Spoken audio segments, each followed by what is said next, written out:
Sahabat pembelajar, pada kesempatan saat ini kita akan membahas tentang sarana berpikir ilmiah dalam filsafat ilmu. Sarana berpikir ilmiah ini merupakan alat untuk membantu kegiatan ilmiah dalam berbagai langkah yang harus ditempuh. Pada langkah tertentu biasanya diperlukan sarana yang tertentu pula. Nah, sarana ini merupakan alat bantu untuk mencapai suatu tujuan tertentu. Nah, tujuan mempelajari sarana berpikir ilmiah ini adalah untuk memungkinkan kita melakukan penelaahan secara ilmiah untuk mendapatkan pengetahuan yang memungkinkan kita untuk bisa memecahkan masalah kita sehari-hari. Berpikir ilmiah merupakan suatu proses kegiatan kognitif yang sistematis, logis, dan empiris untuk mencapai pemahaman yang mendalam tentang suatu fenomena yang ada. Nah, dalam filsafat terdapat beberapa sarana berpikir ilmiah. Yang pertama adalah logika, kemudian bahasa, matematika, dan statistika. Logika ini merupakan ilmu tentang penalaran yang benar. Dalam berpikir ilmiah ini, logika digunakan untuk mengevaluasi argumen. Logika ini dapat membantu kita untuk mengevaluasi argumen-argumen ilmiah dan menentukan apakah argumen tersebut valid atau tidak. Dalam suatu penelitian, logika ini juga digunakan untuk menarik kesimpulan yang digunakan untuk membantu menganalisis suatu data yang logis. Kemudian logika ini juga digunakan untuk menghindari kesesatan berpikir. Tentu logika ini akan dapat digunakan untuk menghindari kesesatan berpikir ini yang dapat menyebabkan seseorang itu melakukan kesalahan dalam penelitian. Sebagaimana halnya manusia sebagai makhluk sosial, manusia itu dipengaruhi oleh lingkungan sekitarnya maupun dorongan-dorongan dari dalam diri manusia itu sendiri. Selain itu, manusia juga memiliki kebebasan dan peluang untuk mengambil sikap dan bertindak sesuai dengan pilihan yang dikehendakinya, yaitu melalui indera penglihatan, pendengaran, pengecapan, perasa.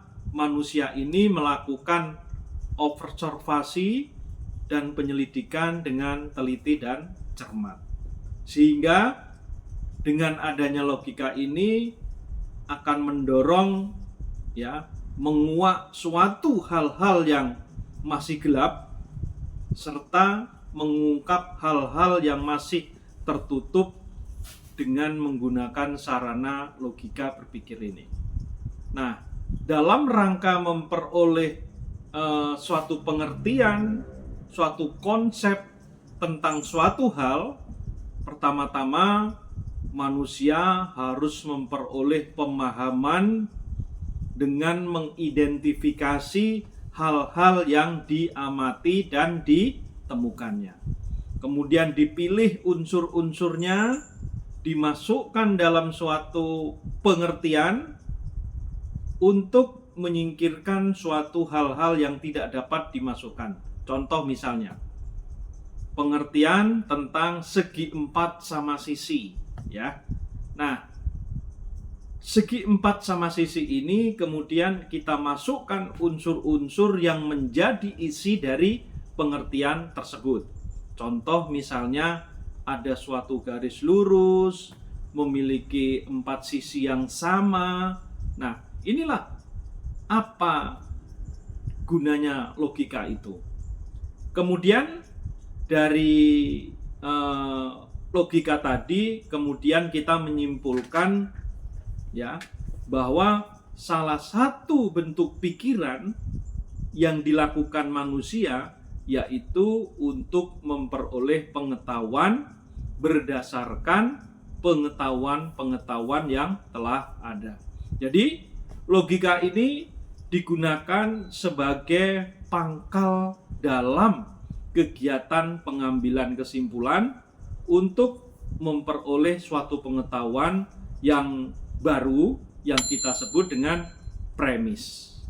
Nah, logika sebagai sarana untuk berpikir logis, contohnya misalnya bahwa setengah itu tidak boleh lebih besar dari satu.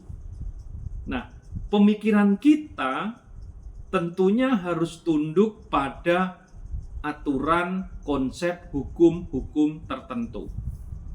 Bahwa hukum tertentu itu beserta mekanismenya harus dapat digunakan secara sadar untuk mengontrol perjalanan pikiran yang sulit dan panjang tersebut dalam mengartikan suatu kalimat tadi.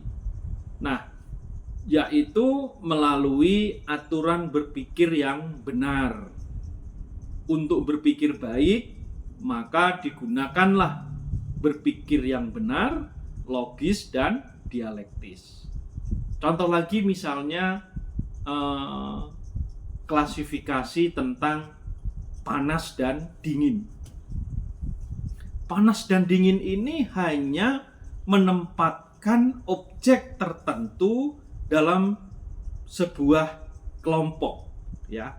Jadi dalam suatu konsep perbandingan seperti lebih panas atau lebih dingin, kemudian bagaimana mengemukakan ini mengenai objek tersebut dalam suatu norma yang mencakup pengertian bahwa lebih atau kurang dibandingkan dengan objek yang lain. Nah, logika yang kita bahas tadi itu merupakan logika berpikir secara ilmiah. Kemudian sarana berpikir yang kedua adalah bahasa. Kemampuan berbahasa bagi manusia ini akan membantu manusia untuk berpikir secara sistematis dan teratur. Tanpa kemampuan berbahasa, maka manusia tidak mungkin akan mengembangkan kebudayaannya, termasuk akan hilanglah kemampuannya untuk menyimpan dan meneruskan nilai-nilai budaya itu dari suatu generasi ke generasi yang berikutnya. Nah, dalam bahasa ini akan mengkomunikasikan 3 hal.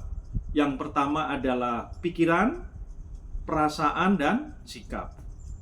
Bahasa dalam kehidupan manusia ini mempunyai fungsi simbolik, emotif, dan afektif. Secara simbolik, bahasa akan menonjolkan dalam suatu komunikasi.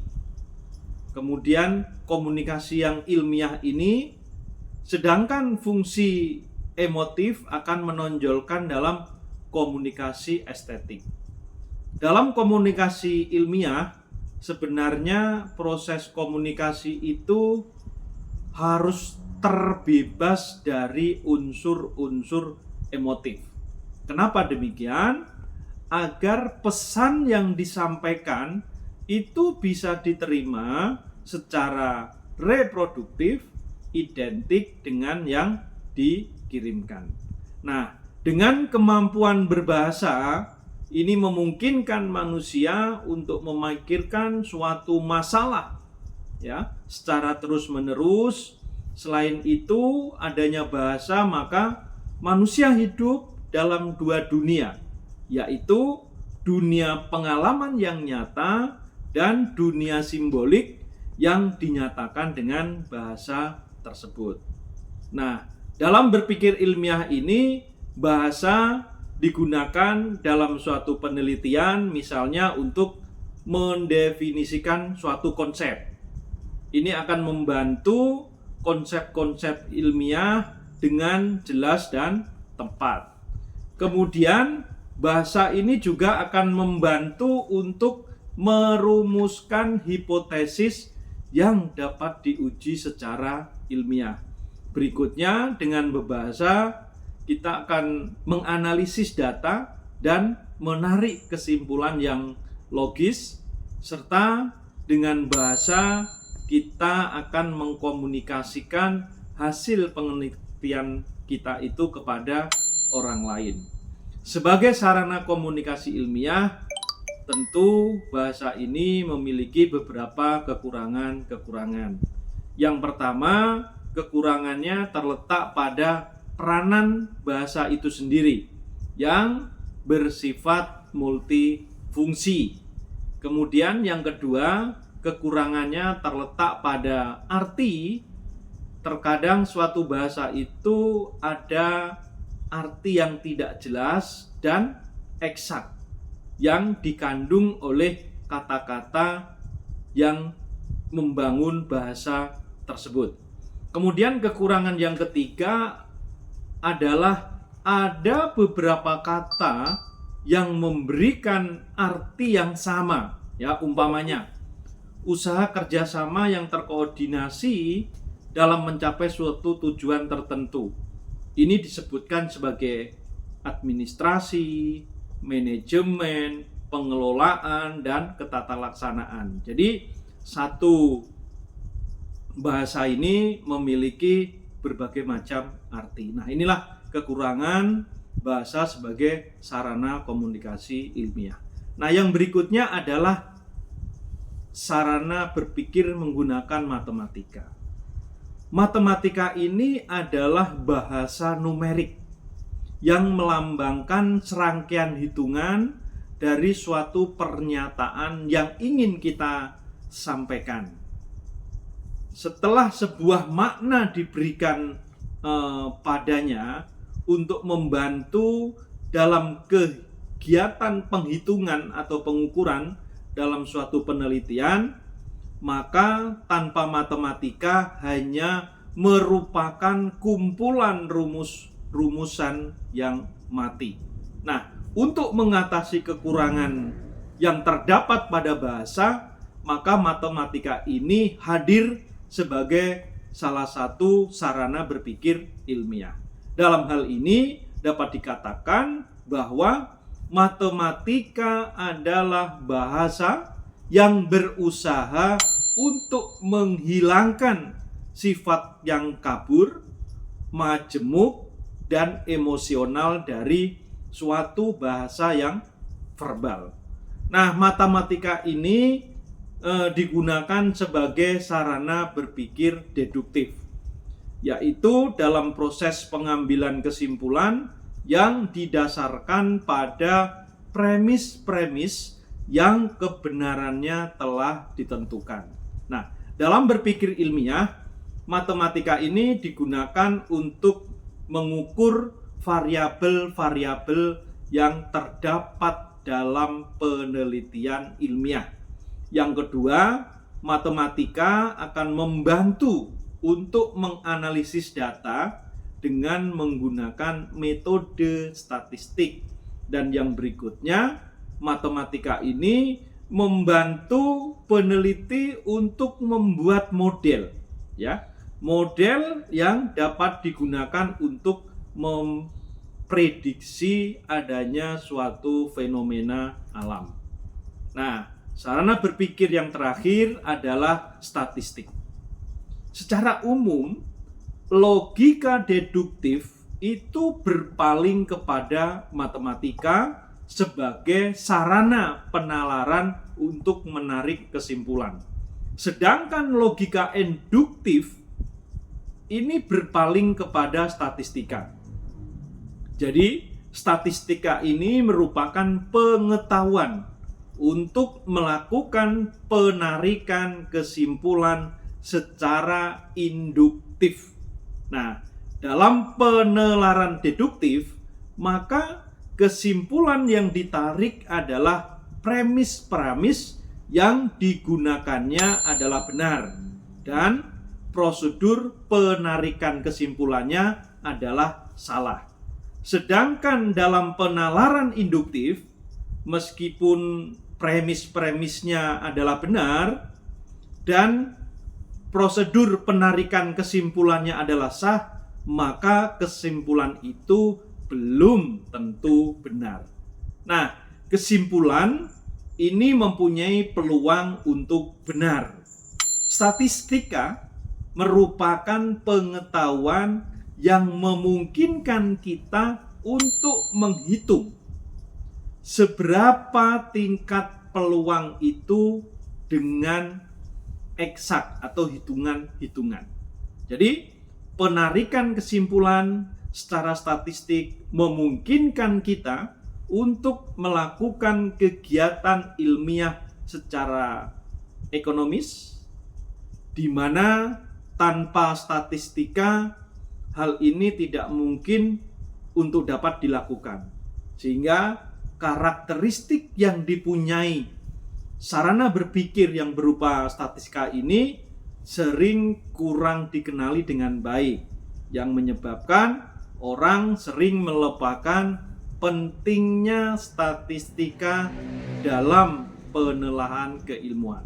Nah, dalam berpikir ilmiah, statistika ini digunakan untuk menganalisis data dan menarik kesimpulan yang logis. Kemudian, statistika juga digunakan untuk menguji hipotesis dan menentukan apakah hipotesis tersebut didukung oleh data atau tidak. Dan yang terakhir, statistika ini digunakan untuk menarik kesimpulan yang generalizable, ya, yang umum dari data yang diperoleh dari suatu sampel. Jadi, langkah-langkah keilmuan dengan statistika, yang pertama, seorang ilmuwan itu melakukan observasi, kemudian melakukan setelah observasi, kemudian membuat hipotesis, kemudian dari hipotesis dan teori yang ditemukan dikembangkan secara deduksi. Nah, kemudian teori yang dikemukakan itu memenuhi syarat deduksi dan akan menciptakan suatu pengetahuan yang baru. Nah, fakta baru tersebut inilah disebut dengan ramalan. Ya. Kemudian yang keempat adalah melakukan pengujian kebenaran. Jika teori yang didukung sebuah data, teori tersebut akan mengalami pengujian lebih berat dengan jalan membuat ramalan-ramalan yang lebih spesifik dan mempunyai jangkauan yang lebih luas. Nah, tidak ada kebenaran yang bersifat akhir dalam suatu ilmu. Sekali lagi ya, tidak ada suatu kebenaran yang bersifat akhir dalam suatu ilmu. Kegagalan dalam menolak hipotesis akan mempertebal keyakinan kita pada suatu hipotesis tentang sebab musabab proses pengujian berapapun jumlahnya itu, justru akan membuktikan bahwa hipotesis itu akan selalu benar. Jadi, sarana berpikir ilmiah dalam filsafat ilmu akan membantu kita berpikir secara sistematis, secara logis dan empiris. Dengan menggunakan sarana-sarana itu, kita dapat melakukan penelitian ilmiah yang berkualitas dan menghasilkan pengetahuan yang bermanfaat bagi umat manusia. Demikian kajian tentang sarana berpikir ilmiah dalam filsafat ilmu. Terima kasih.